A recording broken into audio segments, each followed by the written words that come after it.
This is the spinner series, and for some of you, this is the only reason you bought this package, and I can understand why. You see so many of the films that we run where we've got kids going for untouched touchdowns based on the spinner play, and it really is, in my mind, the most deceptive series in football, at any level, at high school or youth level. The spinner back is the two back, and basically how we teach the spinner is we work with him before practice a couple of days before we actually put this in. Spinner moves are as follows. It's all in the book, but basically what we're doing, the first step is a right step with his right foot stepping directly forward. It's about a 6-inch step, so right step forward, okay, to 12 o'clock. The next step is you're going to go ahead and pivot and step with your left foot away from the line of scrimmage to basically 6 o'clock. And that step is about a 1-foot step. So 12 o'clock, 6 o'clock.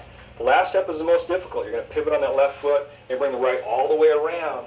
And what a lot of coaches think is that you're running that, that you're actually taking that all the way to 12 o'clock. But in my mind, you can just take it to 2. So right step, left step, and you come all the way around with the right again, and you get to about 2 o'clock, okay? So it's something you definitely want to work on before you actually implement it in practice. And how you put this in, you definitely work without the ball. Before you ever think about bringing the ball in, you add each component. To start with the tailback. The tailback has to do one of these deals. He's in his 2-point stance. He's going to go ahead and rub around the tailback. So he's going to aim for the tailbacks, or the fullback's heels, the two-back's heels. He's going to come right out here and run a very, very deep 18 sweep pattern.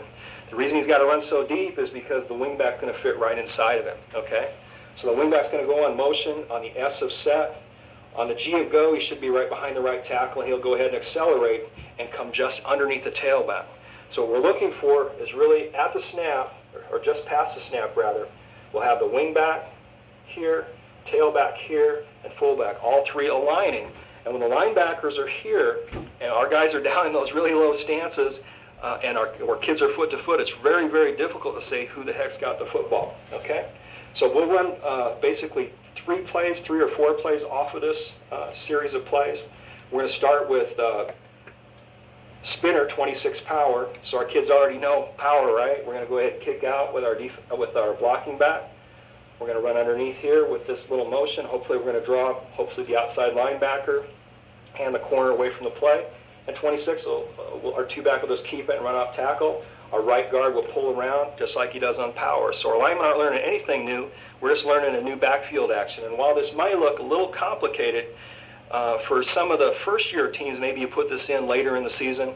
It's something that you maybe add for a late-season opponent or maybe your playoffs. For other teams, we put it in and get it in before the first game. So it really depends on where your team's at. But again, perfect the other series before you put this in, and kind of go from there. So we run spinner 26 power. Our best play out of this is spinner 32 wedge. So we'll run the same action. Our 2-back's going to look like he's got the ball and running off tackle. In the meantime, we're going to go ahead and snap it to our 3-back, and we're going to run wedge. Our linemen already know wedge. Our kids know the spinner action. So as you can see, once you get the first one down, the spinner 26 down, really, really, really easy to add spinner 32 wedge, which will be the big home run play. You could even run spinner 31 trap out of this if you'd like. You already know trap, and if the trap is one of your favorite plays, you could run spinner 31 trap. You could run spinner 18 sweep. We have not run that. I know a number of teams that have, but we don't like the fact that we don't have a perimeter blocker here. But certainly if they're collapsing and you think your tailback's got or your quarterback's got enough speed, you certainly may want to run that. We have run spinner 47 sweep. Again, we don't have a perimeter blocker there, but you could go ahead and put your 3-back out, make it double spinner 30 or 47 sweep, and that certainly could be a good play for you. But quite often we're just going to run spinner 26, spinner 32. On occasion we'll run a spinner 47. But a great series. Again, just get that footwork worked out. Definitely a play that you're going to take a bit of time to get in. Your linemen certainly know the play. Add the tailback, then add the wingback, something you want to walk through, something you want to jog through before you ever consider going full speed. But it's one of the few plays that we'll actually let the kids run where we don't, I will go ahead and put it in a game even though we don't have the play in perfectly. The reason being is it's so hard to see where those running backs are. If you stand at linebacker level and crouch down as low as an 11-year-old's going to be, you're going to find it's really impossible to follow who's got the football in this particular play. That's the spinner series.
Quite often on the cadence, you have to time it up. What we're looking for